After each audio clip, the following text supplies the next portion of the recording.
This is my home altar. Here you can see some of my prayer books, my crucifix. And if I squat down, you can see one of my icons. You can have a prayer altar at home too. Just make an intentional space. This book has the Liturgy of the Hours, my favorite. I want to invite you to come pray with me. Let's be shiny together too. Much love. I have to say, like, I planned on discussing Lofton tonight. I don't think we ever need to ever again. Wagner took care of that. I've never seen anything like what Wagner did tonight in my life. It was the most legendary takedown of it, because you know what it was? It wasn't like, I posted a clip of him calling him a cuck and stuff like that, but that wasn't what it was. Like, Wagner dug into Lofton's psyche in a way that I have never seen, and it is so stunningly accurate that, like, the narcissism of Lofton is so insane because he just doesn't know how to do anything but counter signal. So he's beside himself under Leo. He really is. He's beside himself under Leo. He has no idea what to do because everybody likes Leo. So it, like, all the Pope splainers you're seeing this with, right? All the Pope splainers are like out of a job. And it's not even because Leo is a great Pope or anything. It's just that people don't care anymore. People just don't care. And it's, what's interesting is all of Tradistan is experiencing this. So it's well, that's why you got people like Stephen Cox and fake name Chris Jackson who feel that they need to do what they need to do too. You always make my life so difficult. Me? I make your life difficult. I'm not the one who writes under a pen name. You blame Chris Jackson. Why do you have to make all of my freaking friendships difficult? I don't understand you. I don't have a list of your friends. I didn't know they were your friends. I like everybody except Lofton. Come on, stop it. I just want peace out there. Stop. But no. So, well, I will bring them up though, because it's interesting that they're like attacking Trad Inc. But like, what I've come to realize is there really isn't a Trad Inc. because there's no business left in Trad Inc. Like, there was a, I called that Lofton 3 years ago. I was too easy on him. Yeah, I will say Kennedy was the first to say Michael Lofton is a problem. Rob makes my relationship with Anthony difficult. Like, Rob just gives 0 F's. It's the funniest thing. You just did something you told me not to do 3 days ago. I did. Okay, I've had it with Bree Solstad. I've had it with her. I've just completely had it because she took like a little break from Twitter, and she, like, I was like I respected her so much because she took a few weeks off Twitter, and I thought she was off Twitter. And then she came back and she started lecturing everybody about how we are all using social media to our detriment, and it is so bad that everybody is trolling Protestants and using Our Lady to get clicks. And now she's doing the exact same thing, but under this false piety nonsense of writing these threads about Our Lady. And she knows it's going to troll the Protestants the same exact way because she's going through like St. Alphonsus Liguori or what's his name? Who did the Glories of Mary? Was that a St. Alphonsus? Who did the Glories of Mary? It was either him. Yeah, it was either him or... Yeah, so like she'll do a thread on the Glories of Mary, knowing it will have the exact same effect while lecturing other people for using Our Lady. Like, it's just the same thing. Like, I don't care if you do it, but like, be honest about what you're doing. Don't pretend like false piety, I think. You know, like, don't be like the Pharisees who pray on corners for everyone to see so that they can show off their holiness. Like, I don't like that stuff, man. That stuff, it bothers me more than probably anything. So you and I mean, everyone knows we're not perfect. but we make that very clear to everyone. Yeah, and I don't and need we live everybody to up be to like it. us. Like I'm not saying you have to go to the extreme I do, but don't pretend. Like don't fake holiness. Like do the best you can to be holy, but don't Honestly, fake your holiness. That's one of my big problems with so many people, like so many facets of the church, so many people in the church. It's Yeah. one of the big problems I think in the church is that people and I Oh, don't man, I don't this know is where gonna be a problematic stream. What are we thinking? I don't know Already where just- I don't know where the problem starts. I don't know if it's with public Catholics, like public figures that are Catholics, or with people in the pews. But people get in their mind that they have to act a certain way, right? Mhm, As a pious Catholic, mhm. and Which- and they recognize that that's different than who they are normally. So instead of being who they are normally and trying to just become better, they separate their lives into their normal life and their Catholic life. Their Yes. church, they act one way, they act that same way with their church friends, and then in their daily life at work, you wouldn't even know they're freaking Catholic. Yeah, that all right. So this is something we've talked and about then you too, have so. the influencers and the public figures who's I don't maybe they're the ones that start that and they feel that they need to act that way on camera, and behind the scenes they're completely different, and then that rubs off on everyone else, and then it's a vicious cycle. I don't know, but if you cannot integrate your Catholic life with your normal life, you failed. You're Yeah. not going to make it. Like Yeah. the whole point of deification and theosis is to integrate your Catholic life with your shitty normal life and Yeah. try to become better. Yeah. Yeah. Look, there. Okay. Well, first off, let's forever like Sorry you for guys in the swearing. chat. For you guys in the chat, let us know when Erica Kirk starts speaking, and we will stop and we'll listen to what Erica Kirk has to say. Just give us a heads up if she starts talking. So this is something Rob and I have spoken about a little. In that, it's, and we're not saying that because there's something to like LARPing as a Catholic until you become a Catholic, right? Like going through the motions until the motions become natural, right? Like how you pray is how you'll believe. Right. That- And that's- yes, that's fake it. something There different. is That's not what something you're to saying. fake it till you make it. Yeah. But you need to be doing that in private too. In private too, 'Cause right? So You can't somebody just pray in public. correct. It might be hard to pray in private and you might feel like you're faking it, but you got to do it in private too. You can't just do it in public. Yeah, and listen, like they're saying, like Anthony's talking about Brie. Like I have never spoken about Brie negatively until today. Like I actually just blocked her, and I said honestly, this is just so egregious at this point. I actually respected her more when she was just doing the troll, because it's like, all right, at least you're doing the troll, but now you're trolling, but putting it under the guise of, oh, I'm reading this book. I'm reading this book. And it's like, just read your book. Stop telling us that you're reading the book. Like, I don't get it. Like, Same thing with I'm going to adoration. What do you want? I'm going to adoration, everyone. Like, why are we doing this? I'm going to have a private holy hour here. I'm putting it out on public space. Yeah, this stuff has to, like, it's really upsetting because that's not just her. That's a lot. No, yeah, that's just in general, right? This is you have received your reward, guys. This is important. When you do that, you have received your reward. Any treasure you could have built in heaven by going to holy hour, you just received that reward on earth because you had to tell everybody I was going to do this.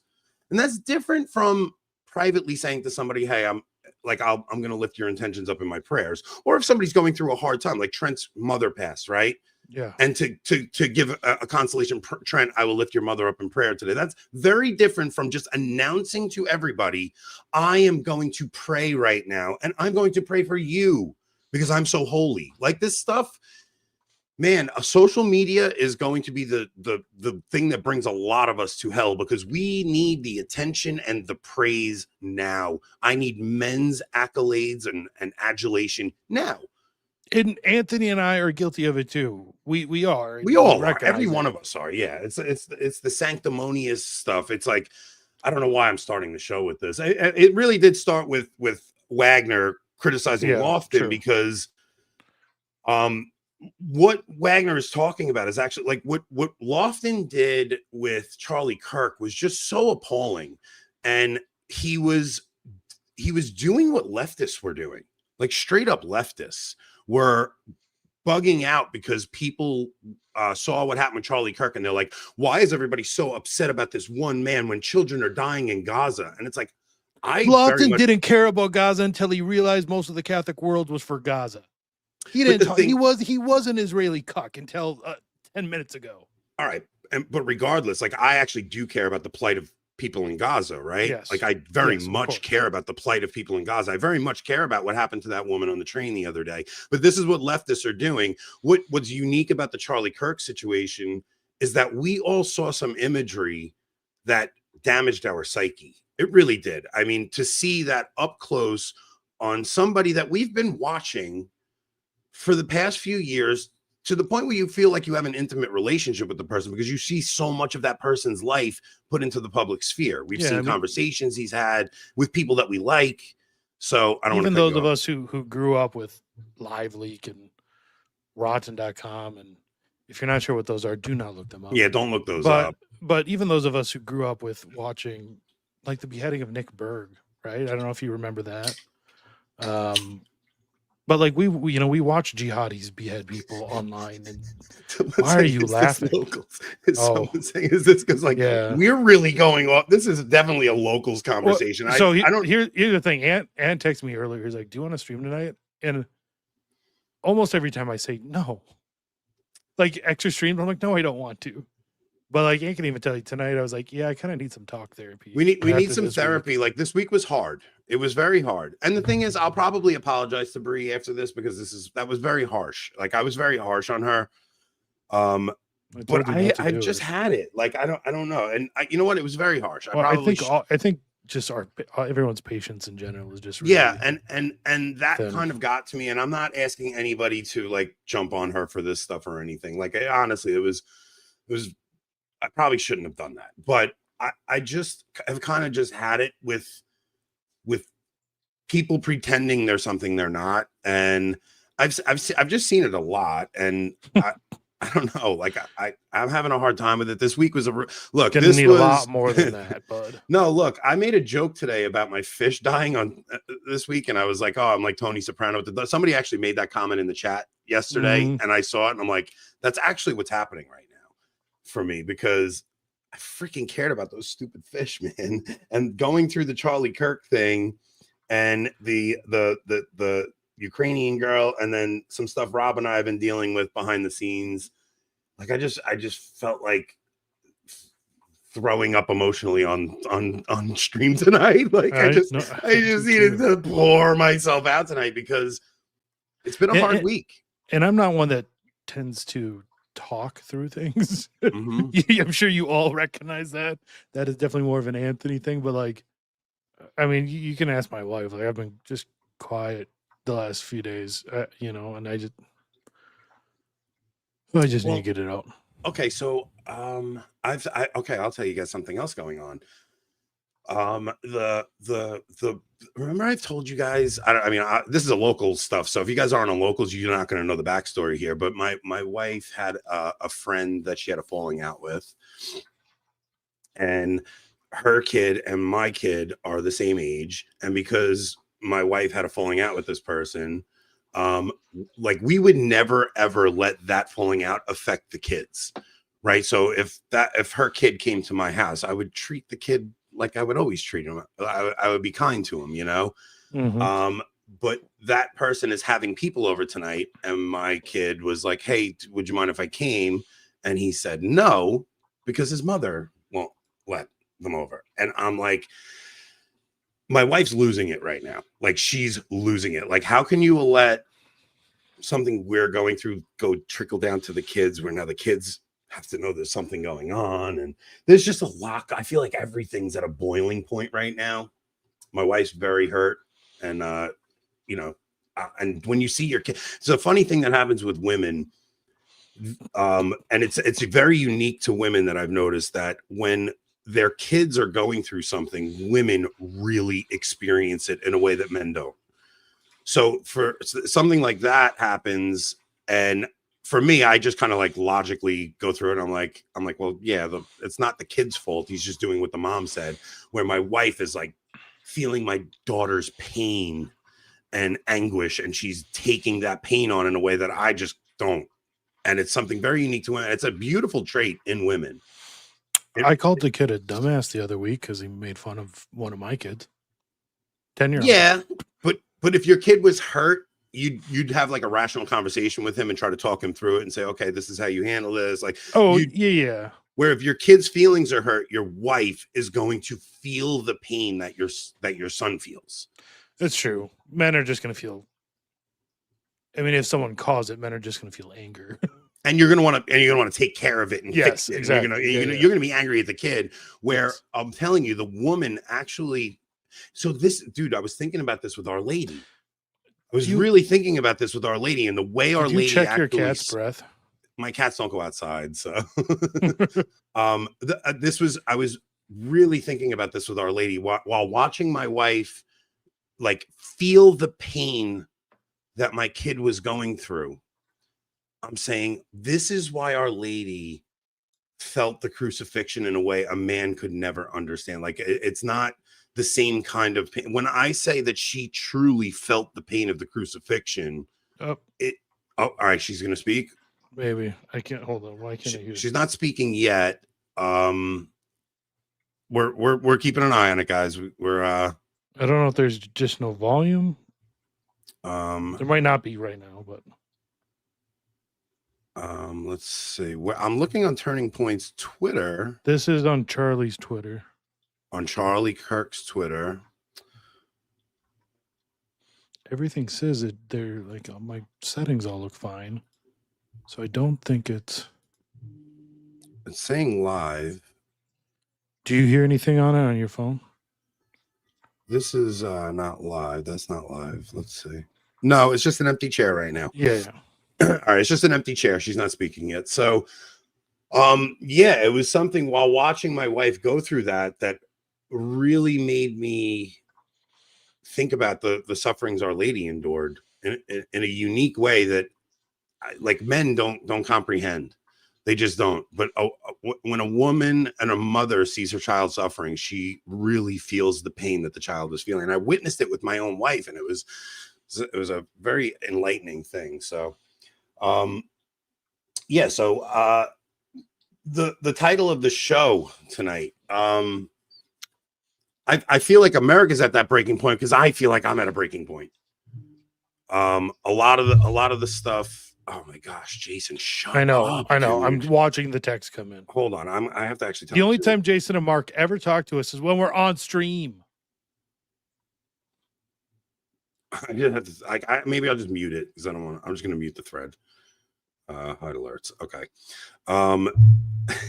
So I'm feeling like America's at a breaking point because I feel myself at a breaking point to the point where we came on stream tonight and I just had to and unload because everything just feels like we're boiling over.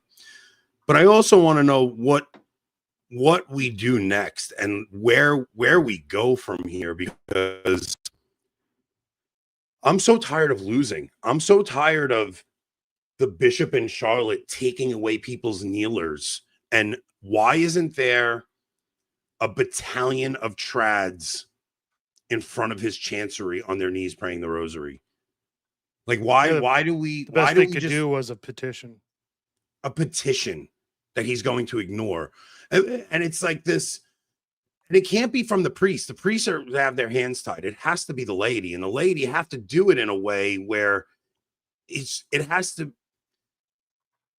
be where he's the villain. Just look at us. We're on our hands and knees begging and just praying our rosary in silence. So there's no threats. There's no nothing. But I'm just tired of losing. I'm tired of us taking things laying down. I'm tired of us having no recourse to anything. It's very tiresome to me. And I don't know what the next step is. I don't know where we're going to go from here. But I feel like something must be done. All right, let's see. I think we have to recognize. Oh, this could be. Yeah, we're kind of like we're floating in between here because we're waiting for her to start speaking. But I think we have to recognize that the enemies within the church are not only not any different than the secular enemies that killed someone a couple days ago, they're the progenitors of those enemies. What do you mean? The bishop in Charlotte, sure, he's not going to kill anyone, but is he really any different than the ghoul celebrating the death of a man? Then the ghoul He's celebrating the death of the mass Yeah. of people's parishes. Yeah. Yeah. There is something so ghoulish about that. The other thing that I got sidetracked from because I got so upset. You were bringing up like the guys calling everybody trad ink and criticizing them, right? Yeah. And what I've realized in the past couple of days is that there really isn't a tratosphere anymore. It's kind of It's splintered for sure. not just splintered. It's people are. Here she is. Ooh, here she is. All right. Jesus.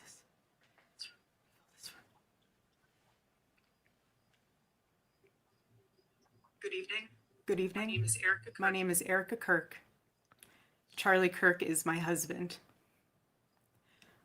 I first want to thank the local, state, and federal law enforcement who worked tirelessly to capture my husband's assassin so that he can be brought to justice. Will we get struck for this? I want to thank the first responders who struggled Maybe. heroically Do you care? to save Charles's life. And the police who acted bravely to make sure that there were no other victims on that terrible afternoon. I want to thank the officers who have protected our Turning Point USA family these past 2 days. And I want to thank the Turning Point USA board, the COO, Justin Strife, and my husband's chief of staff, the amazing Mikey McCoy, for all their work in these terrible days to be the stability for our family and for the wider Turning Point USA family as well. My heart is with every one of my husband's employees who lost a friend and a mentor. I want to thank the staffers of his amazing Charlie Kirk show who helped him broadcast from this studio, this chair. Every day he loved it. He loved what he did. I want to thank the millions of people who have shown their love for Charlie here in Phoenix, across America, and worldwide. I want to thank my husband's dear friend, Vice President Vance, and his phenomenal wife, Usha, for their love and support. You guys honored my husband so well, bringing him home. You both are tremendous. I want to thank President Trump and his incredible family for the same. Mr. President, my husband loved you. And he knew that you loved him too. He did. Your friendship was amazing. You supported him so well, as did he for you.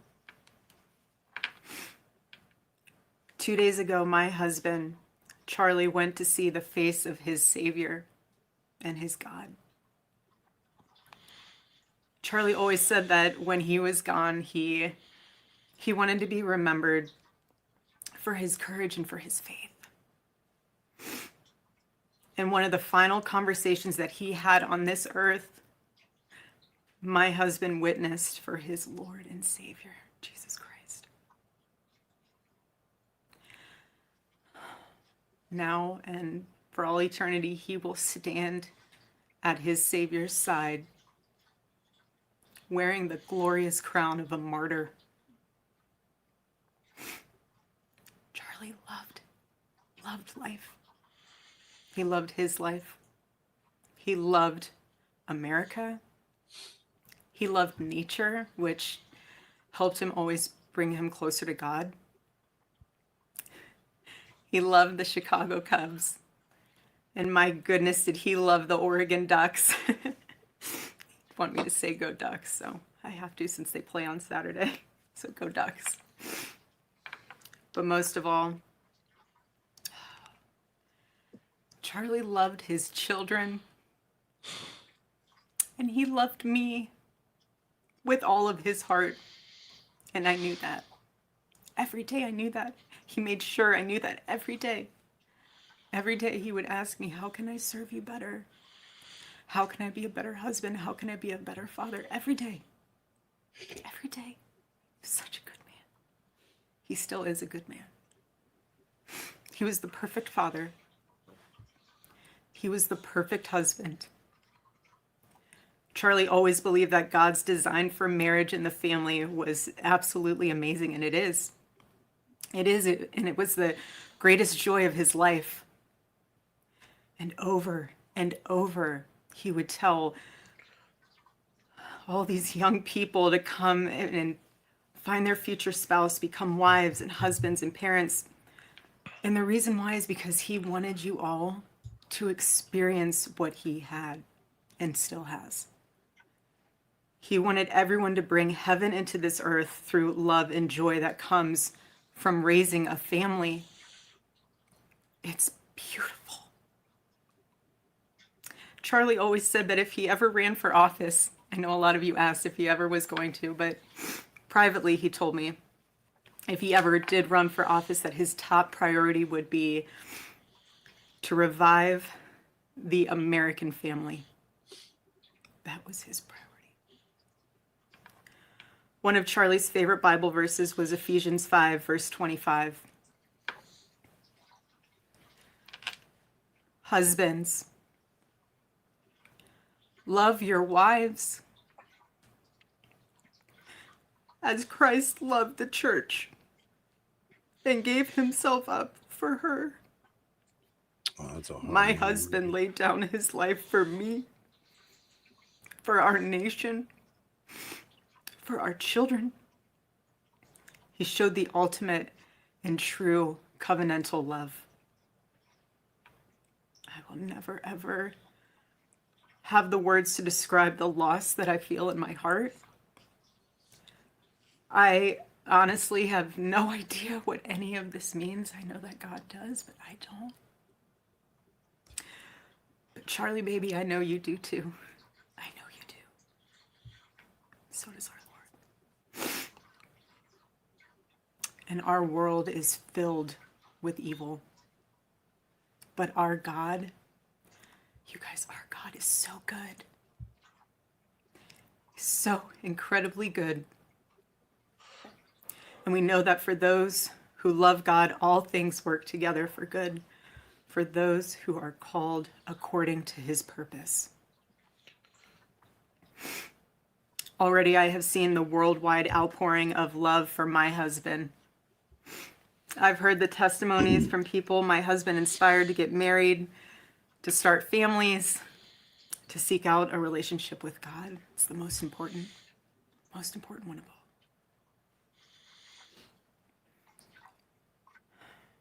The evildoers responsible for my husband's assassination have no idea what they have done. They killed Charlie because he preached a message of patriotism, faith, and of God's merciful love. But they should all know this. If you thought that my husband's mission was powerful before, you have no idea. You have no idea what you just have unleashed across this entire country and this world. You have no idea. You have no idea the fire that you have ignited within this wife. The cries of this widow will echo around the world like a battle cry.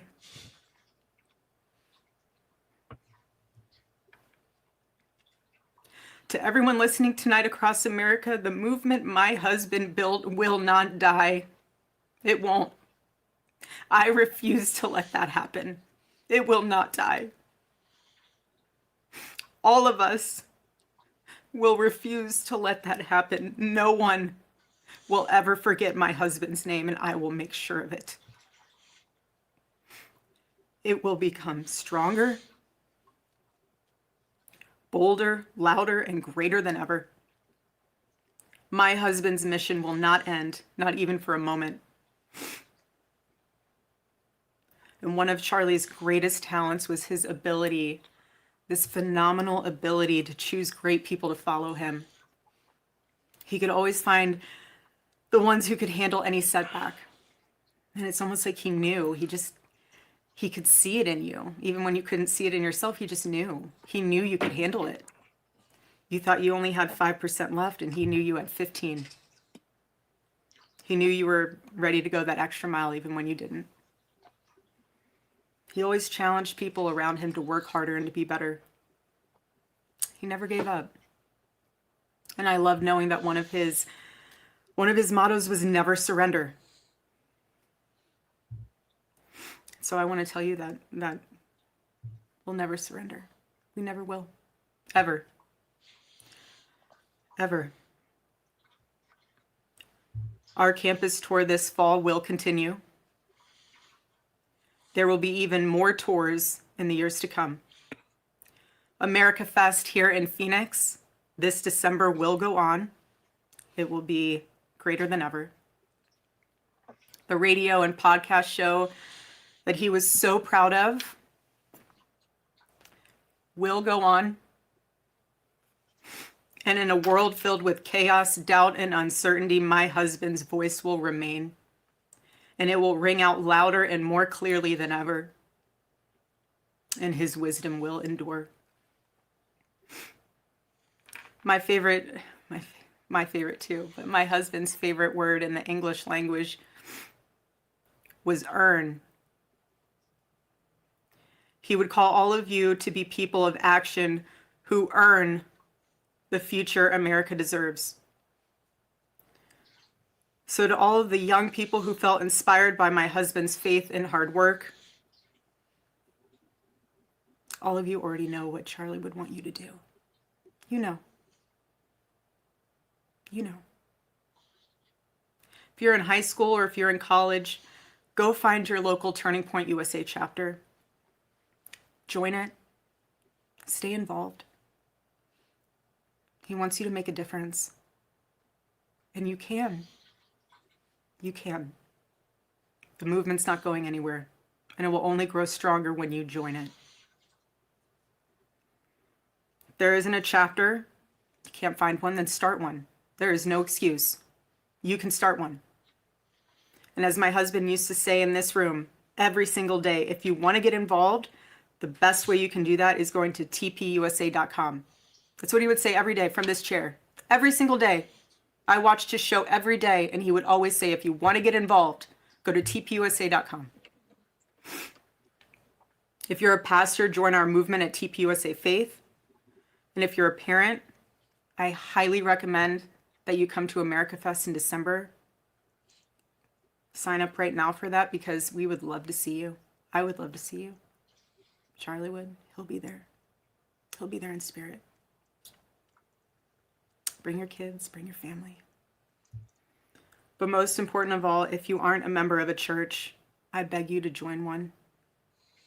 A Bible-believing church. Catholic. Our battle is not simply a political one. Above all, it is spiritual. It is spiritual. The spiritual warfare is palpable. Charlie loved his Savior with all of his heart, and he wanted every one of you to know him too. He wanted everyone to know that if they confess the Lord Jesus Christ who rose from the dead, then they will be saved. Hear me when I say this, nobody is ever too young to know the gospel. Nobody. Nobody is ever too young to get involved with saving this beautiful country. This country my husband loved and still loves. And nobody is ever too old either. There's no age limit. I know my husband is still here. He's watching over us. I don't remember the last time I slept. I couldn't sleep last night. And Charlie, baby. Charlie, I promise I will never let your legacy die, baby. I won't. I promise I'll make Turning Point USA the biggest thing that this nation has ever seen. Stay home with your children. I promise. Charlie, I love you. I love you, baby. Rest in the arms of our Lord as he blankets you with the words I know your heart always strived to hear. Well done, my good and faithful servant.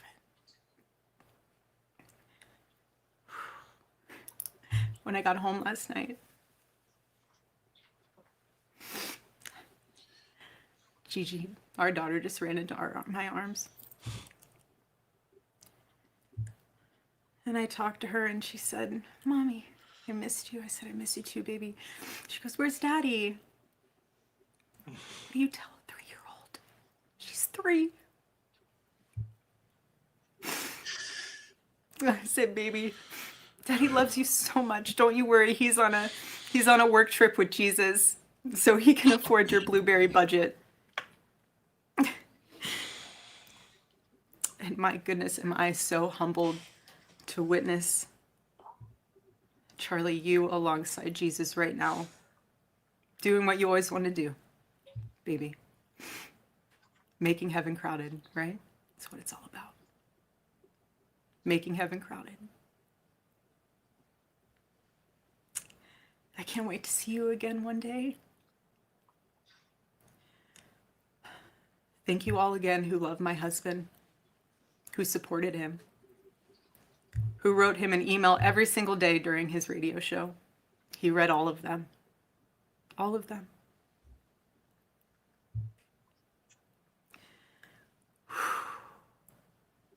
God bless you all. And may God bless America.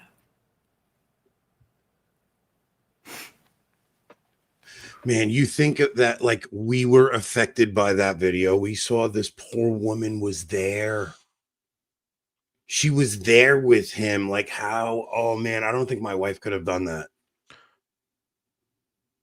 I just I want to don't point think out my wife could have done that. that the only thing Michael Lofton has done since that woman lost her husband was shit on his memory. And even the people in the comments saying he was a Zionist, he was this and that, like, Yeah, we they're don't blocked. know. Like, yeah, we don't know, man. Like, literally don't know. We've heard plenty of rumors about him going to mass with his wife. Like, you guys got to chill out. You got to chill out. We don't know what was going on in his heart. I'm not one of those people who's like, oh, Protestants go to heaven. That's not what's going on here. Like, the man was seen at mass. We've heard rumors that he was privately being instructed in the Catholic faith. We've heard enough evidence that it's all right to give this man a little bit of leeway, and we don't need to jump down his throat for being a Protestant. And honestly, when the Protestants did that with the Catholic kids, like, I was so disgusted with their behavior. I'm not going to participate in that. God knows where his soul is. It is not on any of us to judge where his soul is right now.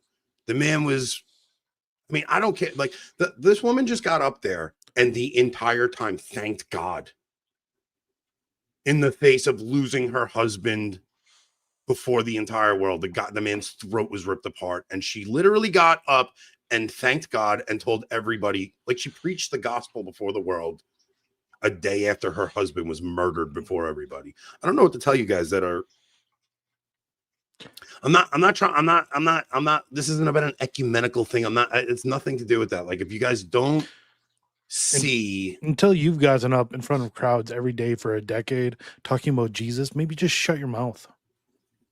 Maybe just shut your mouth and think about that and have a little freaking humility. And just like empathy. Like, this woman just lost her husband. Like, what are you going to do? You want to sit there and you want to critique all this stuff? Like, just stop. Just stop. Like, honestly. I mean, I have an article here that says Charlie Kirk refused Netanyahu funding offer, was frightened for his life. Like, there's so much stuff we don't know that went on behind the scenes. We don't know. This isn't one of those where it's like, and none of it matters anyways, because what's coming for us is what is coming for us. And if we're not ready for that, if all we do is bitch and complain about, oh, he was a Zionist, or no, he wasn't, and that's why Israel killed him, I don't care. The left is coming for us, all of them. I know this. I know his wife is Catholic, and I know his wife's a daily mass goer, and the woman's doing the best she can. And she's just stood in front of her husband while he was murdered before the world. Her kids, I don't know, man. I don't know if my wife would have it in her to do something like that. You know, I don't know. You're gonna call him a Zionist in front of his little 3-year-old girl? Yeah, we'll never see your daddy again. Sick. People are just like so jaded from the internet. Jaded from the internet, and you think it's like it's always time to like roast like, come on, guys. Have a little bit of empathy for a woman who's going through hell right now. Going through hell, and while she's in that hell, she gets up, carries her cross, and tells everybody to love Jesus Christ in her suffering. Like, what you talk about carrying your cross, like I don't know a better example of that. The woman thanking God in the midst of one of the most horrific sufferings you can imagine. I don't know. You guys want to just be complete black-pilled savages? Go ahead, do it. I don't know where you think that helps your spiritual life. I'm not going to participate in it, because I'm telling you, when I watch Lizzie and Chad and all them doing this garbage, when those poor Catholic children were killed by that sociopath last week, like, it sickened me. It was like, I can't believe you guys can't put the stupid animosity between Protestants and Catholics down for a couple of days. And here's the thing, when the left does really come for us, I fully expect those same people to find crazy ass excuses as to why they can't stand with us then at that point too. They will. They'll find a reason. We weren't Catholic enough, or we're now Israeli cucks too. They'll find some reason. Yeah. They're the kind that go run and hide.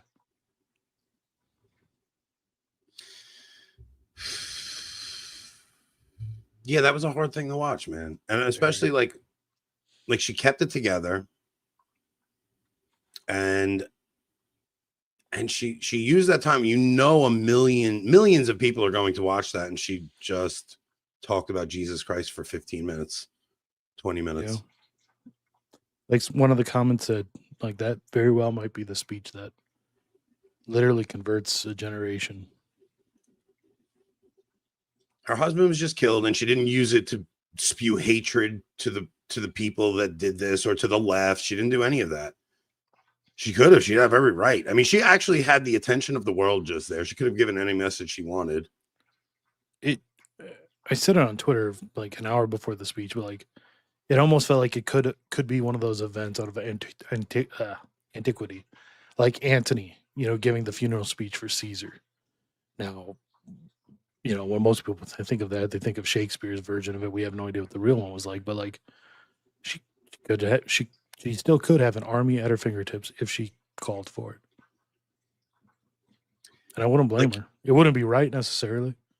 And I'll tell you something else. Like I see people like getting on Nick for like having a month ago he was trashing Charlie, and then last night he got on and he was very decent to Charlie. It's like, the man just died. What do you want Nick to do? Get on and try? Like, I think Nick's show last night was actually really good. It was the only one of his I've ever seen, and I understand that isn't maybe his typical show, but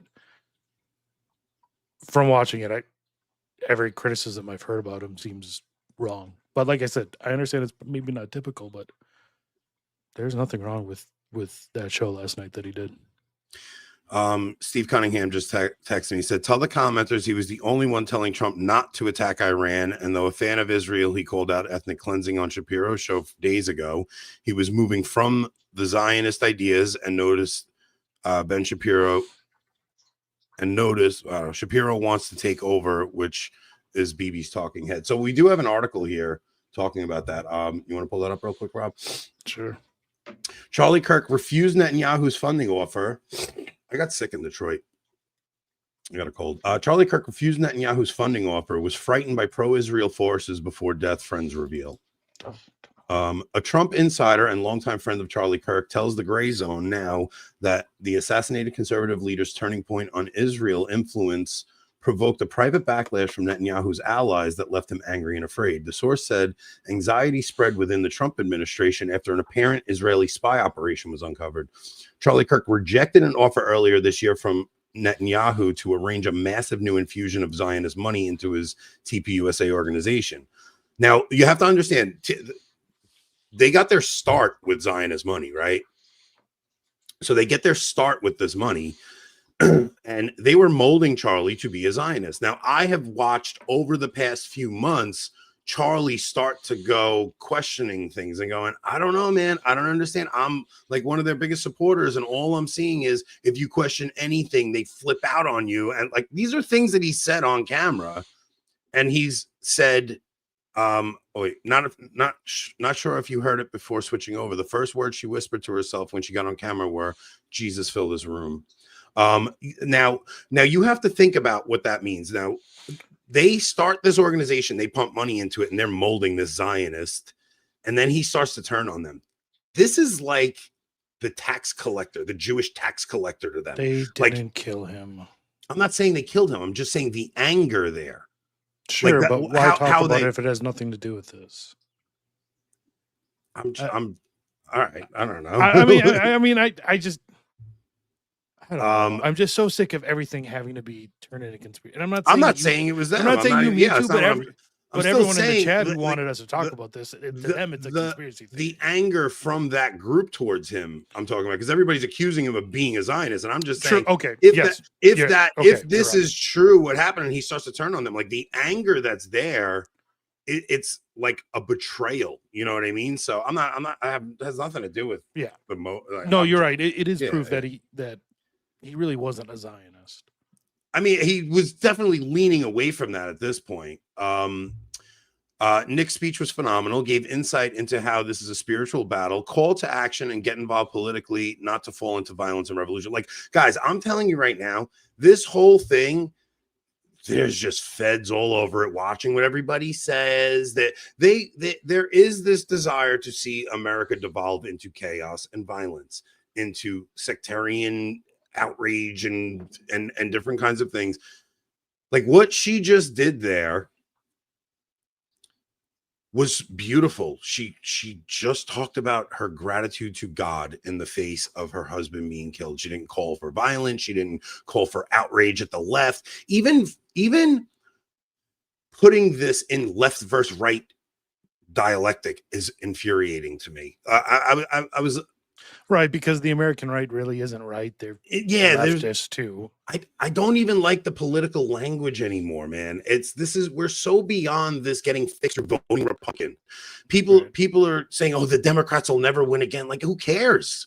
If the Democrats don't have to, because if the Republicans win again, well, then the Democrats won again. Like it's the same. It's the same thing. There's no difference. So I don't see a political solution to any of this. If we still have to vote, we've lost. I just like anybody looking for a political solution to this. There isn't one. No, not within. I mean, there is not a political solution in the sense of the American political system. Correct. Any solution that isn't divine, any solution that comes from some sort of human action is political just by its very nature. But yes, there is no solution to be found within the American political system. Yes, that's correct, all I'm saying, right? 100%. And I think we are much better taking our battle to the church, because that's where the root of this all lies. The whole root of all this lies in the fact that the church no longer is boldly speaking the truth. Well, there's a lot of argument right now. Is the church growing? Is the church dying? And in a sense, it's both, right? But I think there's not much argument in that there is a revival in the church amongst the young, right? Now, yes, it's being outpaced by boomers dying and leaving the church and stuff like that, sure. But if you think about it, with as broken as the church is right now, it is what it offers to the world quietly and hiddenly as it is right now with it being so broken, is still so attractive to the youth that it is converting a generation, at least the men in a generation. Yeah. Imagine what it could do if we could figure the church out, if we could fix the church. The way I see it is I if the church is in her passion, what you would expect to see is a weakened state of the church. It's like Christ was just scourged at the pillar and he's weakened. And that's just kind of how I see the state of the hierarchy right now. But that doesn't mean we are in that state. We still have every bit of ability to go out and speak to people and speak about the gospel and things like that. Now, so like getting back to the earlier conversation, we were talking about Trad Inc. and things like that. Like there is like the trad online sphere is broken. It's very broken. There's no, under Francis, there was this excitement and people always wanted to consume. We had a clear enemy to unite against. Right. And that whole dynamic is different under Leo. It just is. People are just kind of done with it. Leo's not going to come out with some crazy statement that's going to fire up the laity. So there isn't really this Trad Inc. plays. Like everybody thinks it's about money. There's no money left in trad Catholicism. Like it's kind of a dead thing at this point. And people have to adapt and figure out where we are. And I think we're no longer in a position in a place where it's like, okay, we have to criticize Francis and that'll rile the faithful up. No, we're at a point now where we just have to actually preach the gospel in ways that are going to turn hearts, right? So just different conversations you're having with people. People are seeing something like the Charlie Kirk incident, and they're recognizing that like there's something seriously wrong with our world, and it makes no sense on a political conversation. Like this isn't a political thing. It's not really right versus left. We are actually dealing with good versus evil because people are losing their minds for no apparent reason. I mean, it's that Charlie Kirk was the most like mildly, like he was just so mild in his. He was the Pope Leo of conservative. Yeah, like he was so mild in his controversy.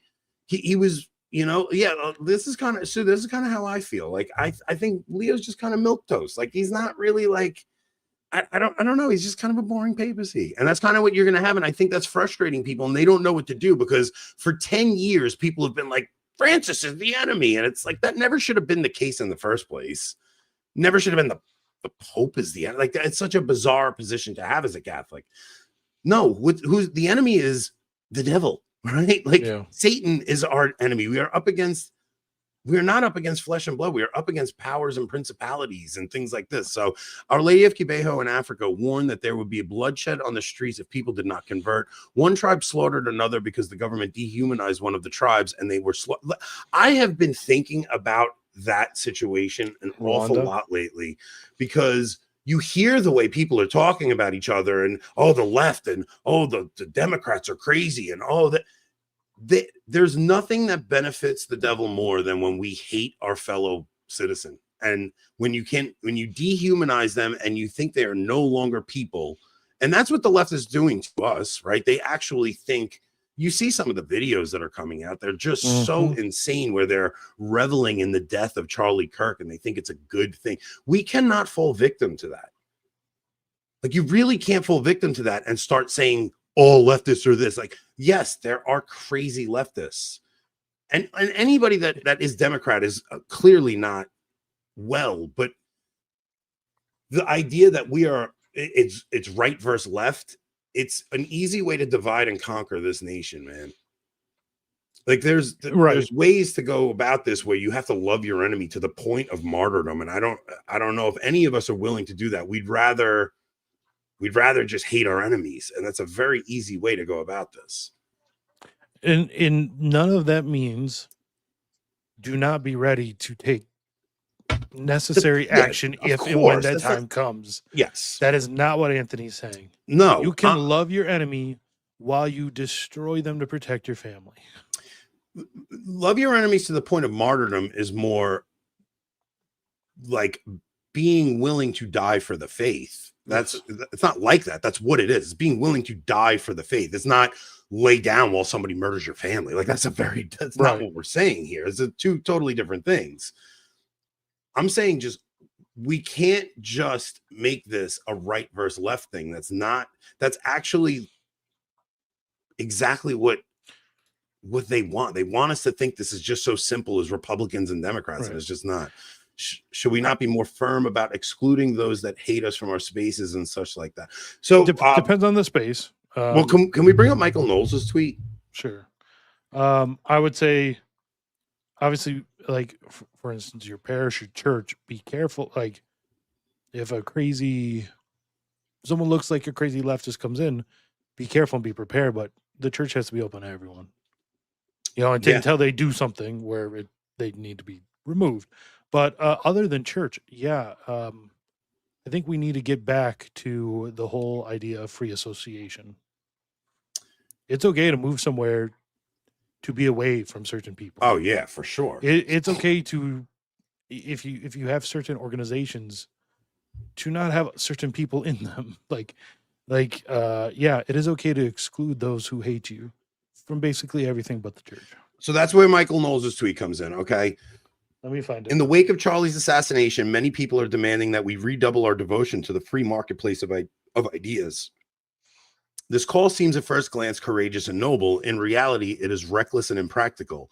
We had an open marketplace of ideas. The left shot it up. Not only have extreme leftists committed violence, and like he is using this dialect of extreme leftists and stuff, but I want to point to a couple of things he says in here that are important. Not only have extreme leftists committed violence in the marketplace of ideas, more scandalous still, mainstream left-wing voices have cheered and made light of the violence. There can be no open marketplace of ideas or anything else under such conditions. Marketplaces require rules, confidence, and common media of exchange. They require, in other words, order. Liberty requires order. One cannot be both free and undisciplined, for instance, or free and ignorant. We know this philosophically, and we also know it intuitively. It's why we don't let toddlers vote. What we require now is the reassertion of order. We must insist upon the acceptance of basic truths and moral goods, not as an asymptotic.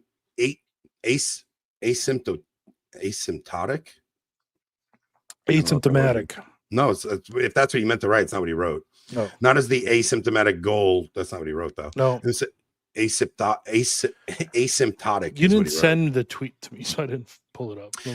I'll send it to you. I don't want to lose it. I'll just keep reading. You keep reading. Yeah. It's like his third tweet, if you want to go to his profile. And suicidal ideologies. We must foreclose certain antisocial behaviors and suicidal ideologies. We must, to borrow a phrase from Chesterton, stop the thought that stops thought. In practical terms, this means we must stigmatize certain evil ideas and behaviors, and we must ostracize people who insist upon them. More practically, this means that people who persist in such disorder should lose their social standing. In certain cases, they should lose their jobs. There must be consequences. So this whole crusade that we've seen go on Twitter, where if you see somebody like reveling in this thing, get them fired. I sent emails today. Yeah, get them fired. This is not a joke. These people do not belong in polite society. They are deranged, evil lunatics. The left was not wrong about cancel culture. They were wrong about who should be canceled. Correct. Ostracization. That one. Ostracizing people. Yeah. Ostracizing people has been a tool society's used to keep society safe forever. So look, it was a few years ago where when we would say something, they would cancel us, cut us out, and basically excommunicate us from the conversation. It's time that gets reversed. And anybody that's talking like this has to get canceled, deplatformed, and put out of the conversation. This is why it was good what Christian Wagner did today to Michael Lofton. So it may have seemed mean what Christian was doing. In reality, it was pure charity. Yes. Yeah, exactly. Ostracizing from someone from society serves the same purpose as excommunicating from them from the church, and it is to make them reflect and in turn to repent. and reform their ways before you Yes. let them back in the conversation, right? With any But political it is reform, also to protect ourselves. correct. It is, because one of the people I sent emails about today is a pediatrician who thinks Charlie Kirk deserved to die because he said what they thought were evil things. This person, by the way, thinks they're a Catholic. That person should be nowhere near the health of children. Yeah. Ever again. They should never have a medical license ever again. They should not even, I don't think they should be welcome. I know I said we should welcome everyone into church, but Well, what version of church are they being welcomed into anyway? But True. so look, even when I was listening to like AM radio today, when I was going to the store and they were presenting the Charlie Kirk situation, the news reporter said they found the assassin of Charlie Kirk. He's in custody right now. Charlie Kirk, known for his racist comments, and brought up when Ketanji Jackson was, brought in the Supreme Court, that Charlie Kirk said she was a DEI hire. Like, they have to cage his death in these comments that they perceive as racist, because we played the clip last night. I'm going to actually send it to you again so you can play it again. We played it last night with Hitchborn. Hitchborn sent it to us. I'm going to send it because I want to play this again right now. Hang on. yeah, if it's one Hitchborn sent, it's not. It's the one Hitchborn sent. I'm sending it to the group chat right now. Okay, so I got it. So what you saw was this kid that was the one who asked the question to Charlie Kirk. He was about to say to Charlie Kirk, well, the left isn't the one who's violent. And all of a sudden, the irony struck him that it was the left who was being violent and taking his life, right? So, but the reason this kid thought that he thought the left isn't violent is because he's receiving a news feed from people who do what that newscaster that I was talking about does, where they cage everything in a way to make it seem like what Charlie got was what he deserved, right? Yeah. We played the Elon Omar clip yesterday where she was like, well, he didn't think Juneteenth should be a holiday, and he called George Floyd a scumbag, and that means he should die? Like, are you people that sick? Play the kid on CNN. This is the kid who asked Charlie Kirk the question before he was shot. The last question. And people have obviously pointed to the irony that the point that I was trying to make is how peaceful the left was right before he got shot. And that only makes sense if we stay peaceful. And as much as I disagree with Charlie Kirk, I'm on the record for how much I disagree with Charlie Kirk, but like, man, dude, he is still a human being. Have we forgotten that? Are we crazy? Like, and people have obviously pointed to the irony. Good for this kid. Good for this kid, because there are some people that see the evil of what happened here, and they're not just running down that road. Somebody's asking, are there other benefits of joining locals besides getting to see the full show? Well, lately what we've been doing is allowing our locals members to actually come on the show. Yeah, that's true. Like, we've been letting locals members come on the show and actually hang with us. Telegram chat, invites to meetups. You guys will have first dibs when we do certain things. And I'll be honest, like Tonight Show, if you enjoyed Tonight Show, this is very much a local show, especially at the beginning of the show. Yeah. It's kind of it's where we kind of vent and tell more personal stuff and things like that. You get to see Anthony's koi and cat. But I've also been thinking about some other things we could do potentially. I have some ideas in the works, but we really do want to build up our locals as much as we can. And I'm sorry. I know you guys hate when I say it, but I think there's something unique about our show. We interact with you guys way more than anybody else does. This comment came through while we were watching Erica, and it struck me. Thank you guys for playing this. I can't imagine watching this live without my AB family here with me. Yeah, there's something. I because I kind of feel like I'm just hanging with my friends when I'm on here with you guys, and I don't know any other show that has that feel. So it's much more. Locals is the after party. So yeah, if you guys aren't locals members, we would appreciate you joining. It is how Rob and I keep the lights on. YouTube doesn't pay us anything. YouTube hates us in the algorithm. It's just the way it is. We butchered the title yesterday, which was stupid on our part. Yeah, and we- apparently when you just put dates, it does not help the algorithm. I think it might have been a copyrighted song at the beginning too, but yeah, we do the best we can.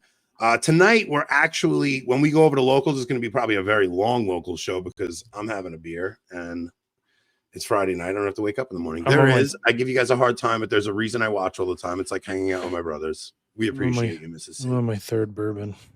Yeah, I'm on my third pumpkin beer. I got Peroni's next though.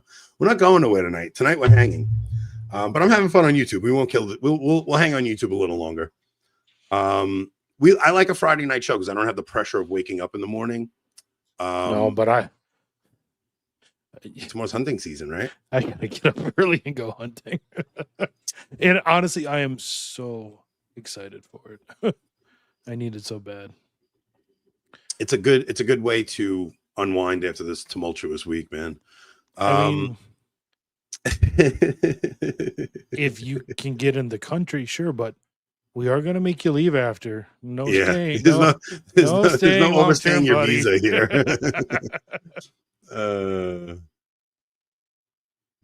Yeah, so we let no, go ahead.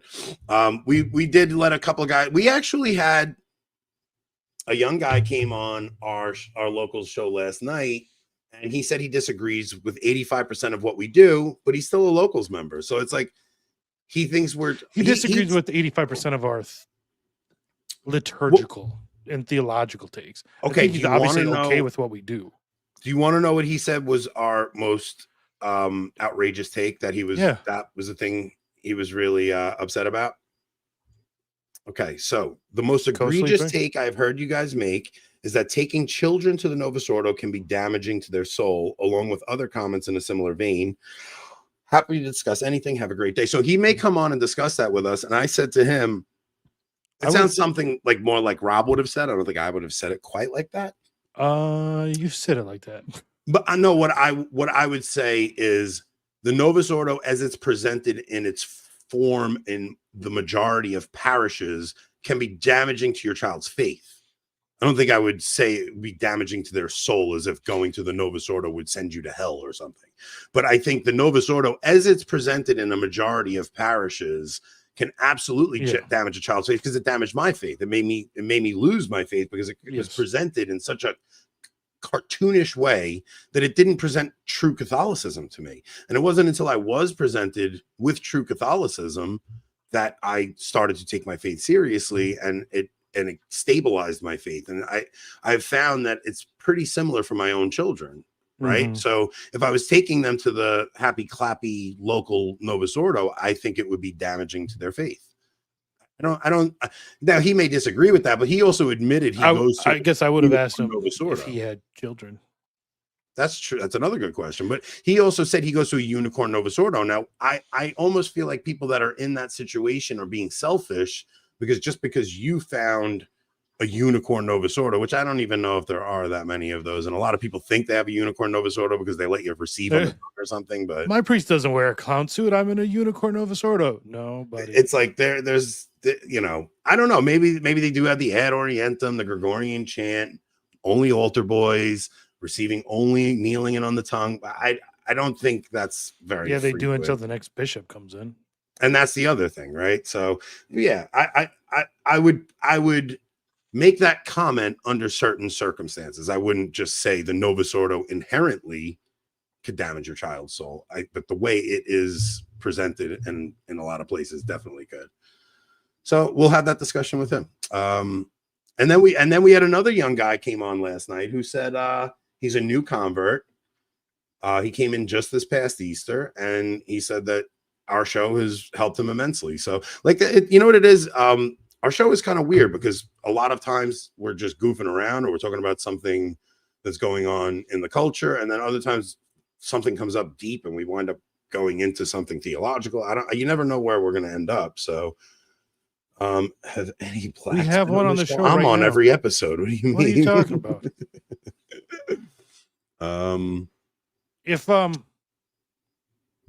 The kid that I took this is an update.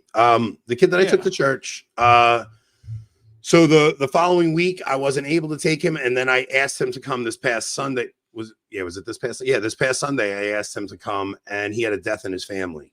And his entire family had to attend church together because they had a death in the family. And I didn't want to dig too deep because I'm not that close with the kid yet. Right. So supposedly he's going to come this Sunday coming up. He just couldn't make it last Sunday. So he is going to come again.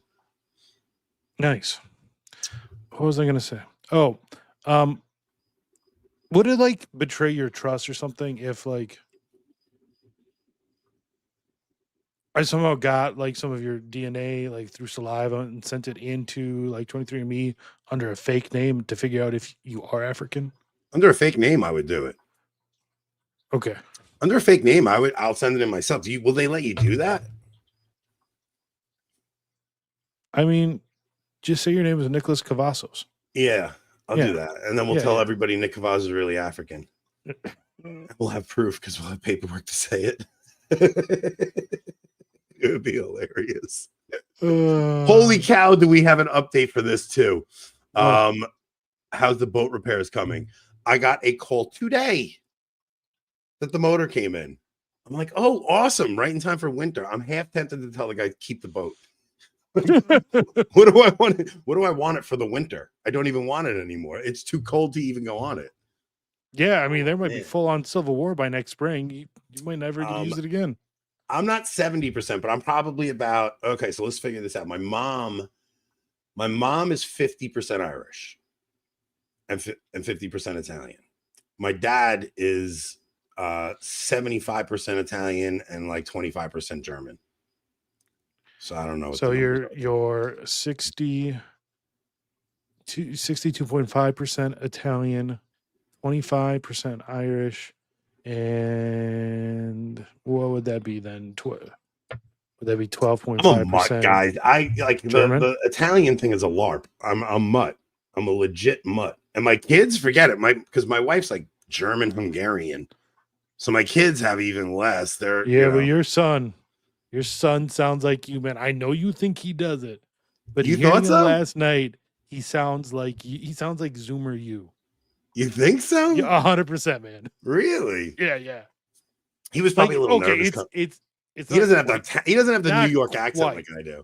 Well, yeah, he does, but it's just not quite as strong.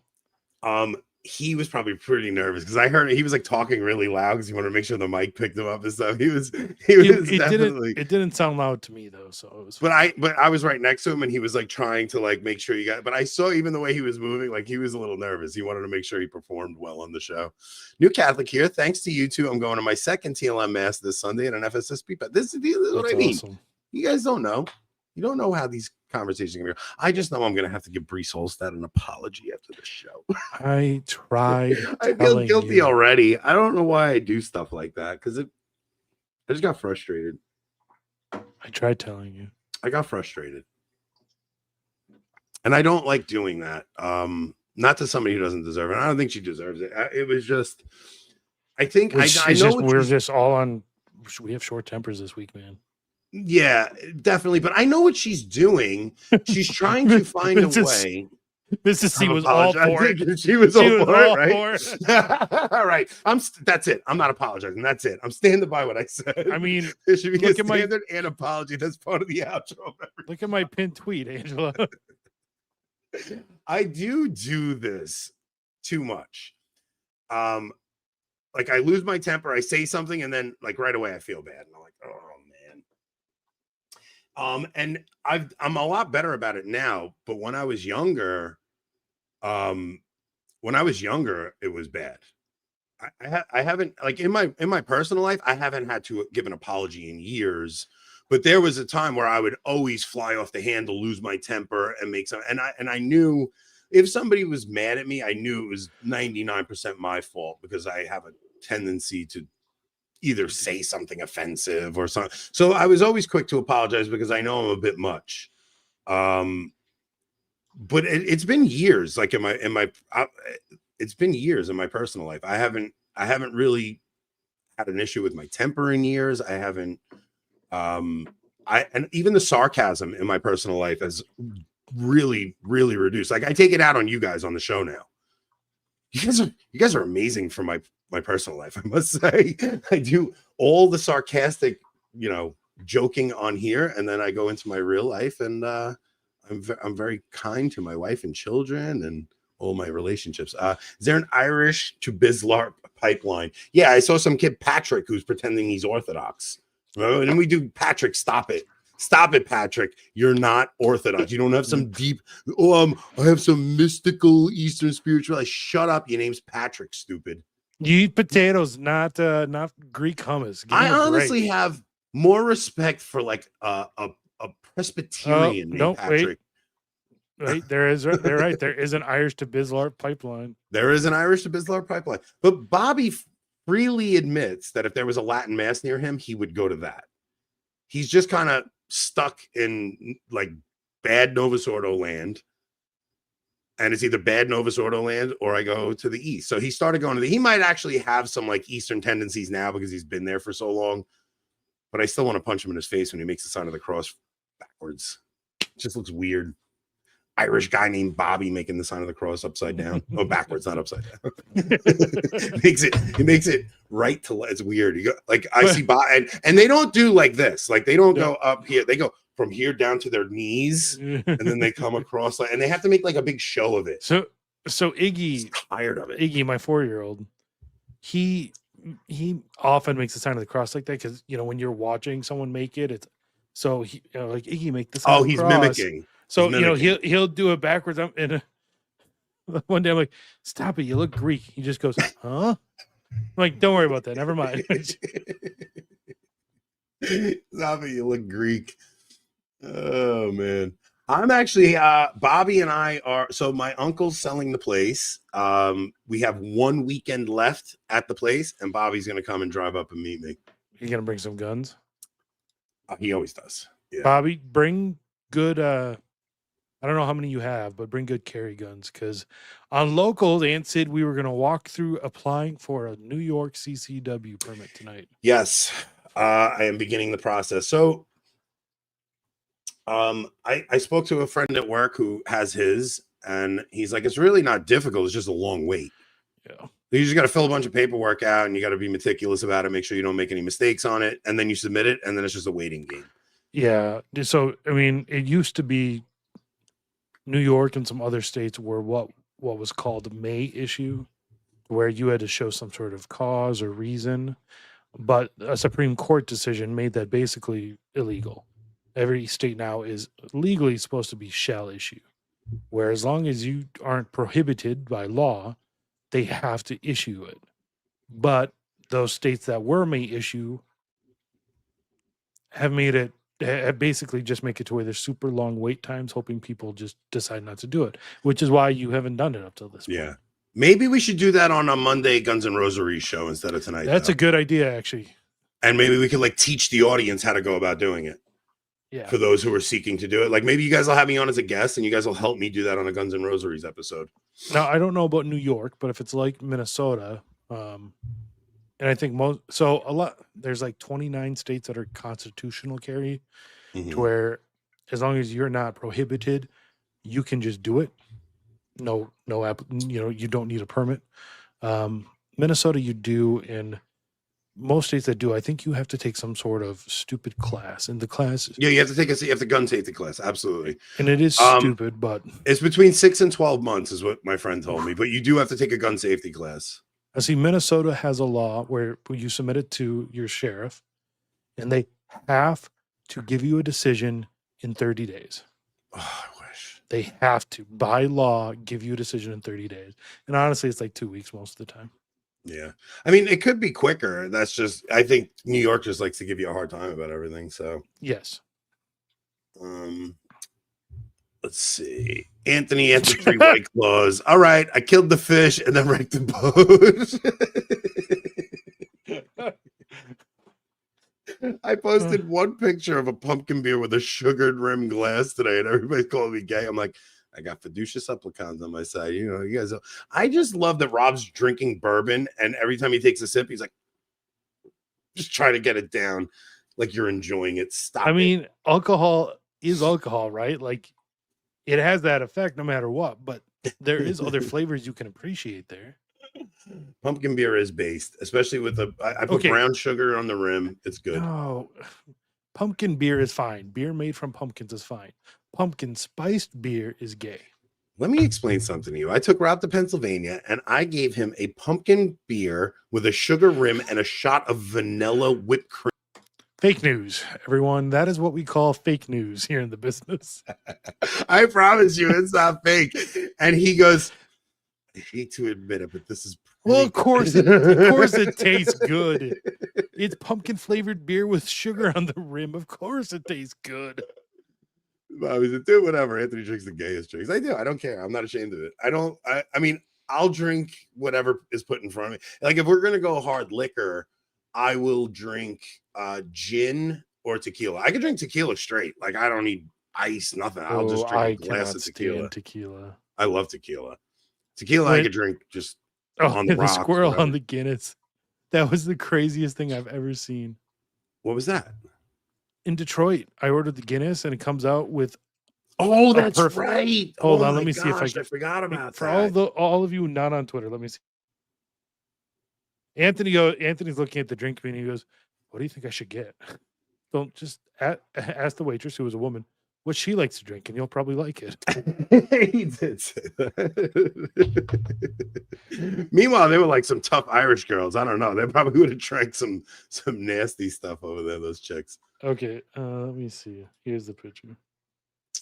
Yeah, look at how well done this. It had to be a press or something. Like there's no It's way some stamp or something, right?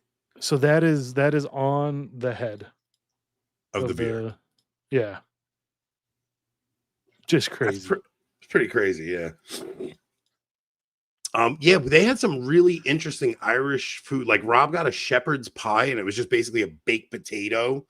Like yeah, they whole used baked a potato huge baked potato. I never saw shepherd's pie like that. It was wild. And I didn't say it then because you were too busy talking, like usual. But I realized at that moment that I love shepherd's pie because it is just tater tot hot dish.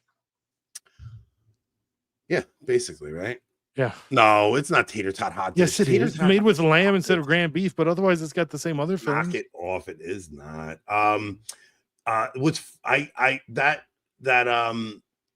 This stupid thief on the cross tweet is making the rounds on Facebook again by like heavy metal Bible group or something. Like they're passing that stupid tweet around. Like, come and Well, get at your least boy. Vanity Fair didn't get a hold of that one. Yeah. All right, wait. Do we have anything else in the thing that we wanted to discuss before we go to locals? I don't know, Rob. You're just buying the story. You're buying the story that kid did it. I think it is the most likely thing. Now, I mean, is it likely he was connected with some sort of larger organization online? Yeah. But I mean, he was part of the Democrat Socialists of America, DSA. Maybe the John Brown Gun Club or something like that, or there's lots of Antifa type anarchist sorts of militias that he very well could have been a part of. I mean, is it possible that maybe someone from Israel was, posing as someone online to influence him? Yeah, I don't know. It's definitely possible, but when it comes right down to it, I do think that one kid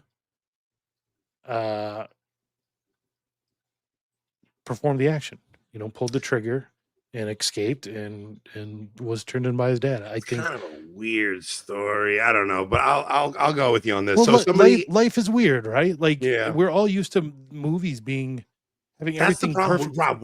I'm so cynical at this point from all the crap they've done that I'm just skeptical of everything now. And anything that they present to us, I'm just like, yeah, I don't believe it. And that's a bad way to be. Like, it's like I want this to really be the thing, and that we got the guy, and I think that he should get the electric chair. There is no reason to say this. You're literally just making stuff. I'm up. with you, Murphy family. There's no reason to say that. I'm with you, man. You I have don't to have believe it. some sort of evidence before you make an asinine claim. All right, fine, but like, If you don't think you did it, then what happened? Look, it's okay to agree to disagree, Rob. Like, you can have your opinions, and it's like, okay, I Charlie think Kirk. You're gullible, and I'm not. I don't know, man. Dude, I have such a hard time believing that this is just the. And I'm not saying you're like silly for believing it. I'm saying I am so jaded that I have no evidence to back up my version of events. I don't know. I want to see Israel behind everything at this point. Okay. I know. What would be the point? Why? What would they gain? All right, wait. Well, when I tried to get into it before, you freaked out on me. What would they gain? So if Charlie Kirk, right? I'm just throwing things here. This is just what I'm thinking.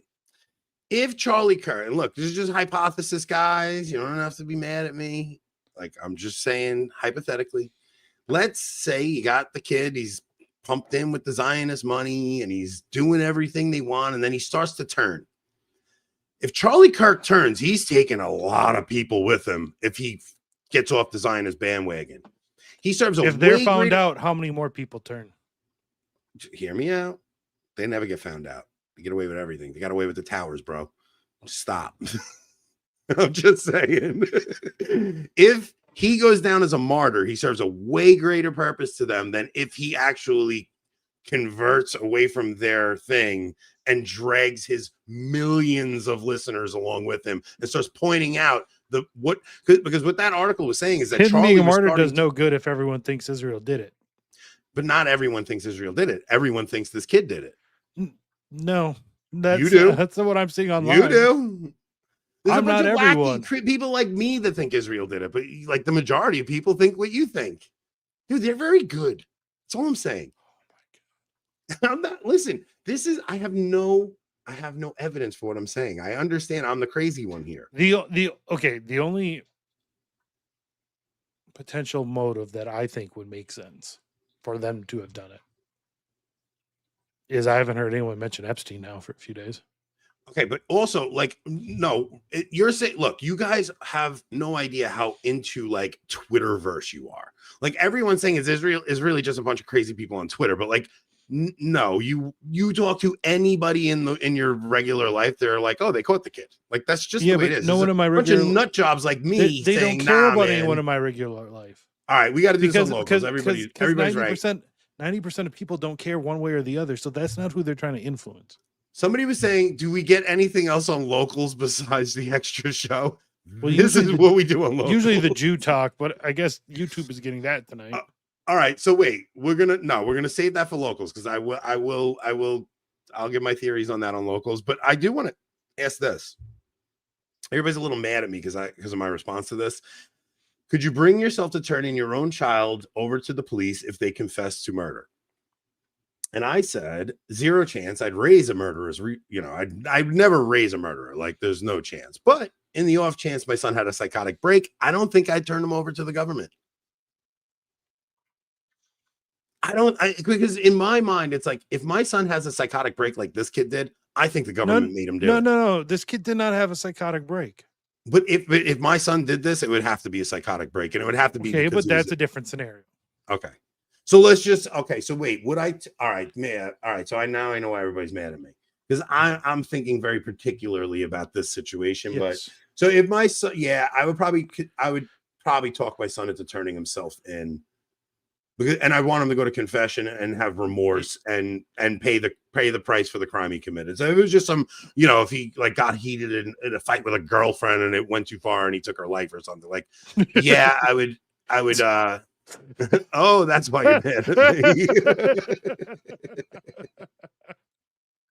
Oh man. It's not backpedaling. I was thinking in this particular situation, like, this guy would have been better off taking his son behind the woodshed and taking care of it himself than turning him over to the feds. You're not wrong about that, yeah. Like, honestly, this guy would have been better off if his son actually did do this. Just take him behind the woodshed, take him to church, go to confession, and then do the thing that's inadmissible. Did you see Modern Boethius today, by the way? No, what'd he say? All day, all about no, not now that they've caught him, they can't kill him because that would be immoral.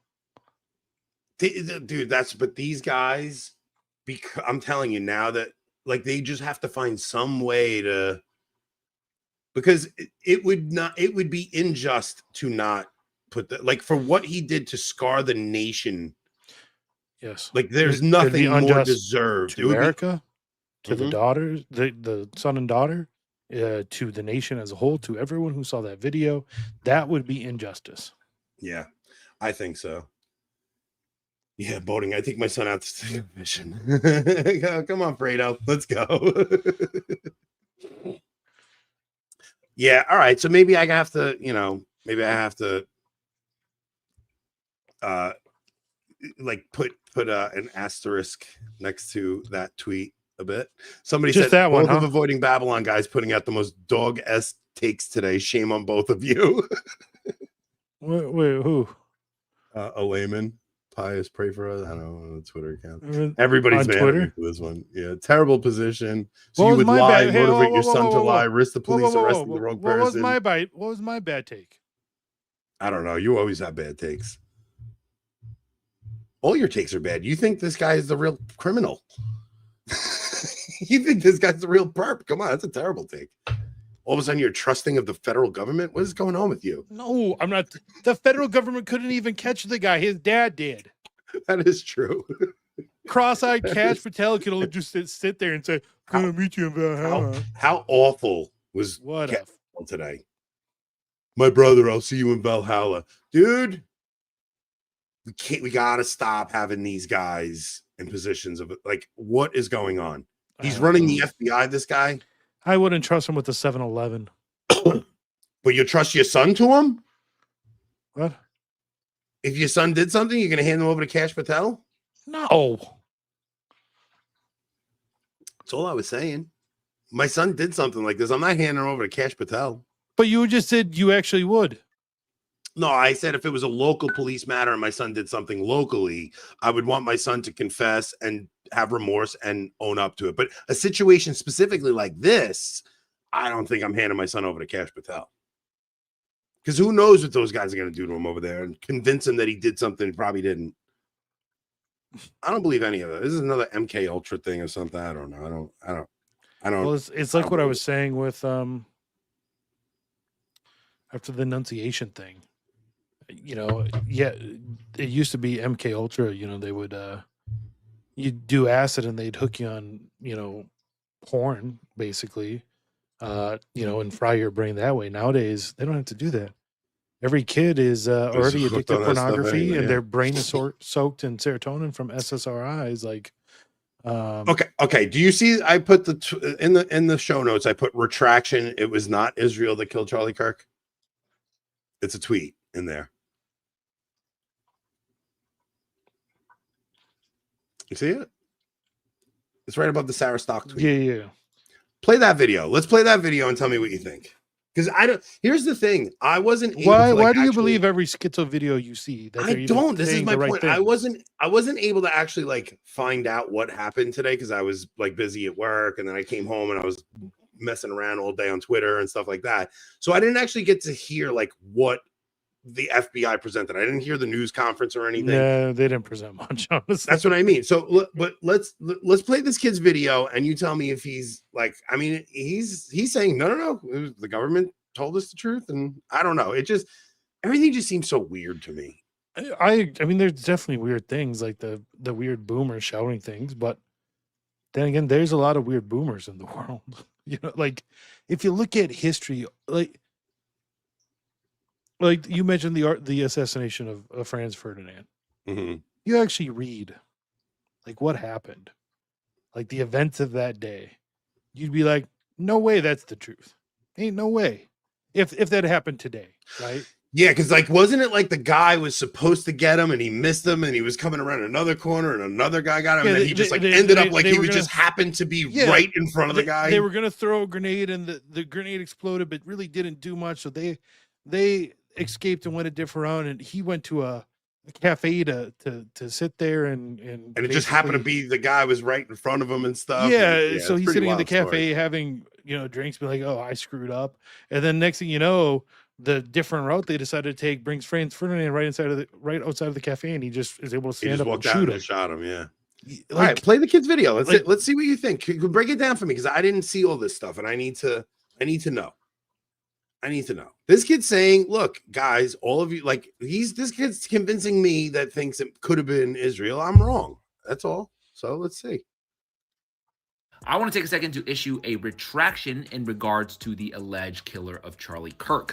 We are being told that it was not an Israeli conspiracy. It was, according to the FBI, the act of a lone gunman named Tyler Robinson, a deranged lone gunman who just happened to have not one, but two patsies in the crowd. We are also now being told that it was his father, Matt Robinson, now hailed as the father of justice, who turned his son into the authorities. In a press conference shortly thereafter, FBI Director Kash Patel proudly announced that the suspect was apprehended in record time, quote, in less than 36 hours, 33 to be precise. According to CNN, a family member told investigators that Robinson had, quote, become more political in recent years, and that the authorities had also discovered anti-fascist messages engraved on the ammunition. Prime Minister Netanyahu went on Fox News, though, to claim that Charlie Kirk was assassinated by a combination of, quote, radical Islamists and ultra-progressives. Now, in terms of the murder weapon, the FBI stated that they found the shooter's rifle in the woods, fully assembled.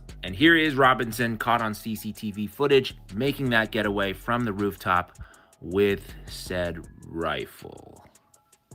Yeah, in his right hand. It's actually rather visible in his hand. Okay. But he disassembles it and then he puts it back together before he leaves it? He doesn't disassemble it. Yes, people have been telling me that the barrel can be disassembled in seconds, which he it then wasn't. put back together in the woods to hide it from authorities. It wasn't So yeah, disassembled. that's it. How do We you got know? him. Now, no more questions. Because it looks like a fully assembled rifle in fabric in his hand. That's why. I don't care what you say, Rob. I'm right and you're wrong. This guy told me. This guy told me, and I trust him over you. And that's just, yeah, dude, I'll be honest. Like, there's no way we'll ever know. It's the Mormons. He had his rifle hidden in his magic underwear. Look, I know, like, my theory has no basis in reality. That's fabric with the rifle inside in his hand. His backpack is on his back. You can see that. There's not a bag in his hand. When Rob is convinced of something, I'm just he will saying. never change his mind. You'll never convince Rob he got something wrong. That's all I know. Did you see him lay a obviously rigid, straight object on the roof as he climbs down? Then he grabs it. Survey Then he says bends over and drops it on the ground before he jumps down. you guys trusting you guys taking Rob's story, or you trusting me? Because I am telling you, I know these people. They want to Hold on. Hold on. The roof. Everybody I bookmarked some stuff today because I knew this was coming. Wait, no, we're doing it on locals. We're not doing it here. All right, No. You made your case on YouTube, so screw you. You do have a few fans on your side. Janice is with Rob. Jenna's with me. Come on. Just don't get the Co-sleeping 2.0. Could you imagine if we had like a legit fight over All we think need, the all we need now is Mossad to do behind an this? interview with Kennedy in 10 minutes. I don't know. I'm not buying Rob's Hold on. story. I don't think it's true. I'm saying, and I'm just going by default because I think it's always them. I think it's always them. Anthony, you ever notice that when someone starts talking about the Jews, everything is always the Jews? I don't want to be like that. No, I don't want to be like that. I'm not like I don't want to be like that, but it's always them. I can't help it if it's always them. you're not allowed to drink bourbon anymore. You get too chatty. That's it. I'm not. You get too chatty when you drink bourbon. I'm not okay with this. You're supposed to go along with all my crazy theories. You Just sit used there to quiet quietly. Rob that just Yeah, I sits like there. quiet Rob. I don't like this Rob that pushes back on everything I say. It's not okay. I better be careful or I'm going to get a text from your mom about how mean I am to you again. Yes, I want to know what Father Mosey thinks. Because if he tells me I'm right, I'm on his side. Okay, we can go over to locals. All right, yeah, we're at an hour and 40. We gave you guys a very long YouTube show tonight. But we're gonna go have some real fun and we're gonna actually argue about this because I there's things I can't say over here that I am gonna say over there. And I know we don't want every locals episode to be about this, but this kind of calls for it. It is every locals episode, though. It's not everyone, but like it's most of them. It's like 90%. Yeah. Wait, who's that? That Rumble comment? We got a Rumble comment. We've Get America divided. Our focus shifts away from the Middle East. If the people in this chat are the future, we're screwed. All right, let's see how many of you people are locals members, because we're going to locals, and let's just see. We have, I mean, it says there's 386 now. Yeah, it's 386 on YouTube. It says there's 1,200 on my X, which is impossible, and 400 on Rob's X, which so it says there's 2,000 people. See, Coming out of a lot of local shows recently at the top. Not lately.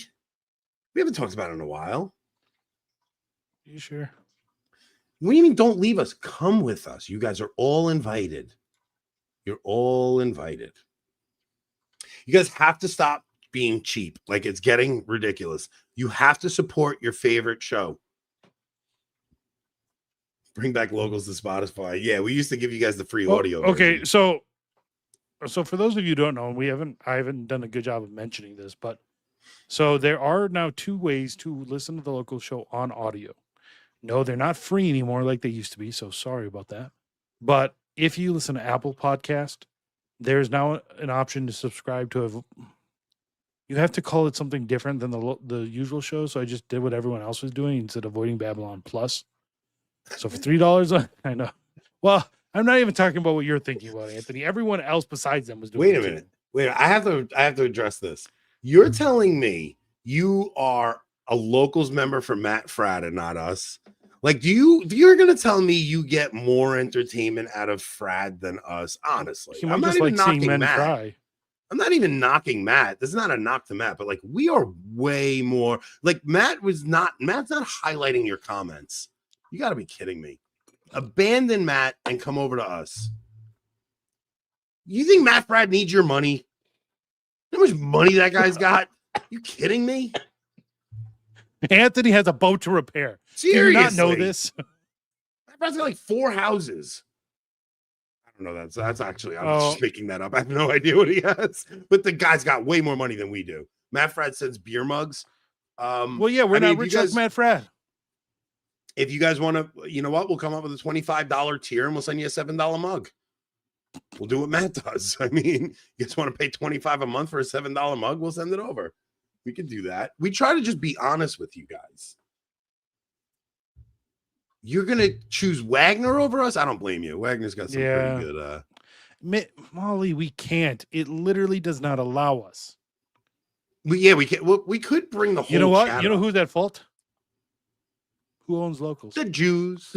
Dave Rubin. Wait, what did somebody say about Wagner? I missed it. What did it say? Rather be a member for Wagner than a patron for AB. Wagnerite supremacy and bros children's need. Let me tell you something. First off, Wagner's doing better than we are on here. He's just saying he'd rather support Wagner than us. But first off, we love Wagner. So if you're supporting Wagner, don't leave Wagner. What? I had like an hour-long conversation with Christian today. Conference calls exist. Thanks, buddy.